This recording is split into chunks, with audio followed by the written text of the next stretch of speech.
Terlalu banyak yang saya dah lalui dan tempuhi, dan terus terang saya katakan perjalanan saya untuk sampai ke tahap ini bukanlah sesuatu yang mudah. Tapi ini adalah saya dan ini merupakan muzik saya.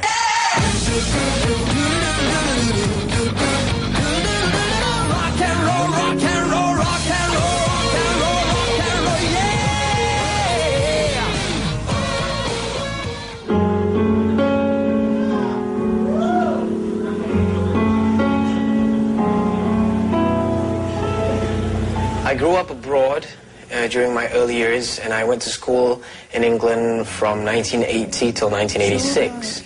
I was brought up in a very religious family which had different expectations from me, which exactly wasn't that encouraging with my musical interests. He's not so much going to be a singer, isn't he?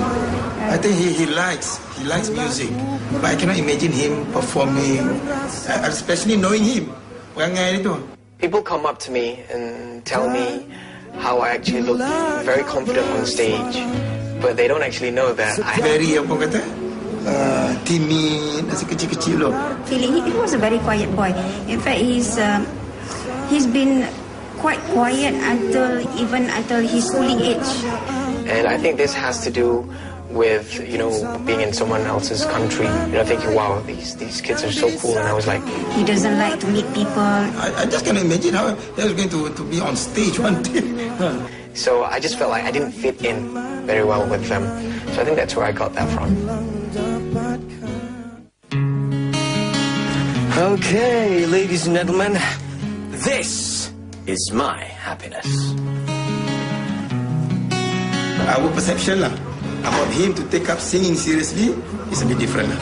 Kalau as a part-time, hobby, seronok-seronok tu, karaoke tu, then maybe it's acceptable lah. But to go seriously on singing, I don't quite see the future at that time. There was this one time when I was still in school. I remember I had saved up my pocket money to buy my own first acoustic guitar, and I used to hide my guitar under my bed so I could play with it every time I came back from school. Walaupun dia main gitar, dia masih boleh belajar. Jadi, in fact, dia murid contoh kat sekolah Mopah Sempak, sekolah kampung kita orang. And then, bila dia masuk ke Form 3, dia punya performance dekat kelas, dia ponteng sekolah. So, I really rasa so hopeless, rasa tak tahu nak cakap lah. Sampai ada one day tu, I came back from school. I couldn't stand it anymore. Gitar dia tu, my mom found it under my bed, and she actually flung it onto the outside of the house. And I have to tell you that I have never ever been so upset in my life. He was crying like macam orang kematian kucing, kematian pet kesayangan lah. And how I actually wanted to fix the guitar. Habis tu adik dia pun ambil lah, turun pergi ambil this hammer dengan paku.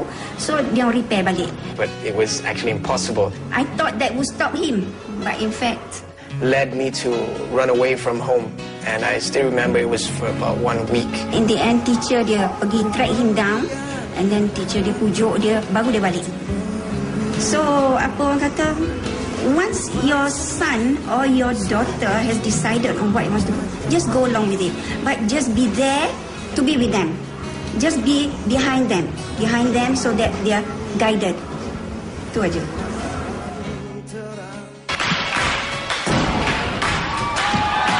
Yes, I feel this one. This is more like it.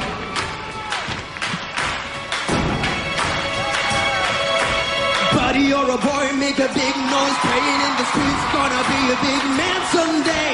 Mud on your face, big disgrace, kicking your can all over the place, singing, we will rock you. In fact, when Faizal nak masuk 1 million pun, he came to see us for our blessing.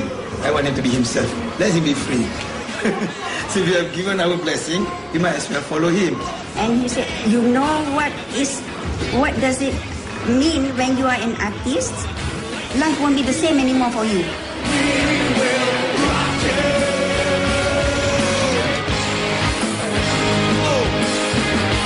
May I have everyone's attention here?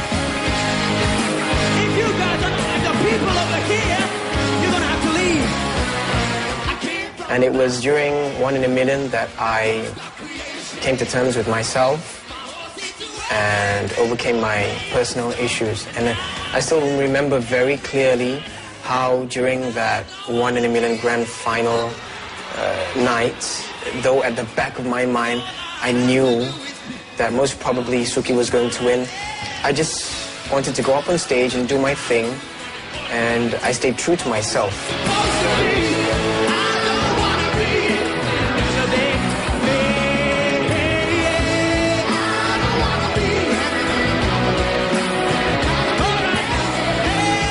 I think he has done his best, and I think if he were to win, I think he deserved it that time, but he didn't get it. Then maybe there's something else. But I don't think that he can sing all his life. You sing, because if you are a singer, the voice actually is your asset, and your voice might not last forever. After all these years and thinking about all the things I've gone through, what my parents have done for me is actually with best intentions for me, and they only want the best. With all that, I just love them so much. I just love them immensely.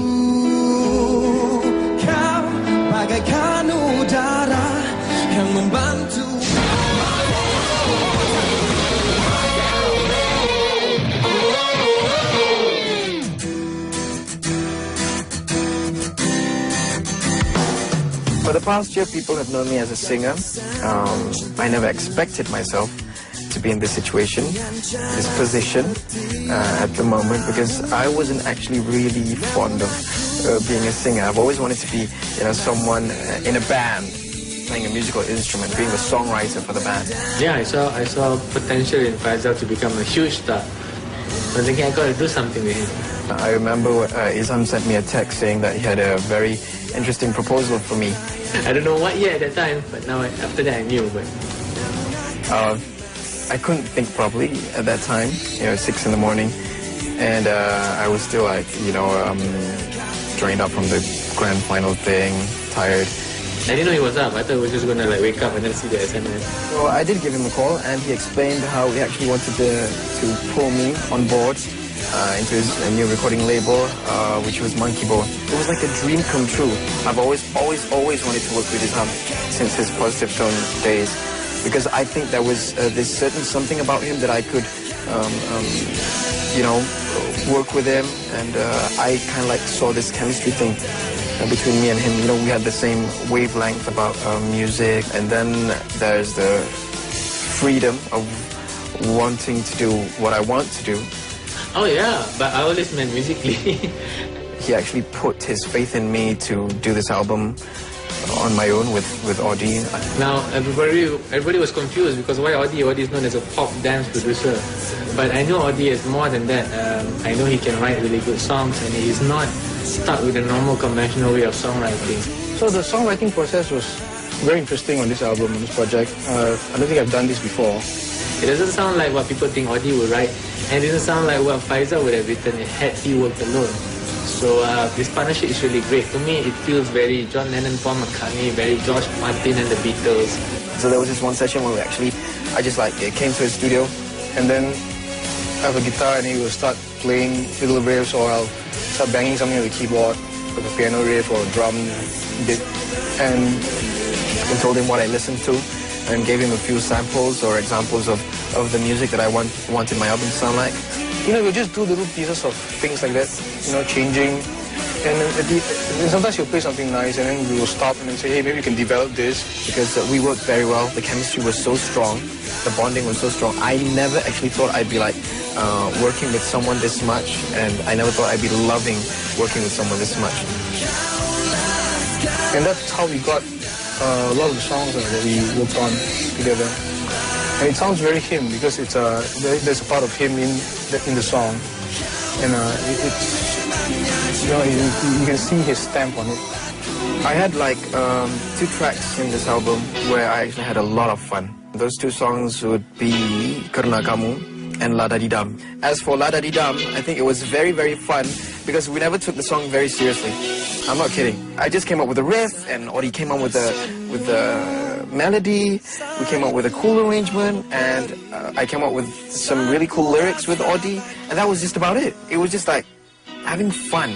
We never thought of that song being that fun, and we never thought that song would actually be a hit among the listeners.